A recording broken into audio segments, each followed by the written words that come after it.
Hello guys, welcome back to my YouTube channel Enable Website Design. In this video we are going to discuss how you can transfer files using mediafire. So you can type mediafire,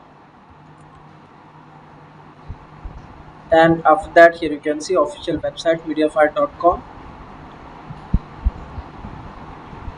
Now you can simply upload your files here.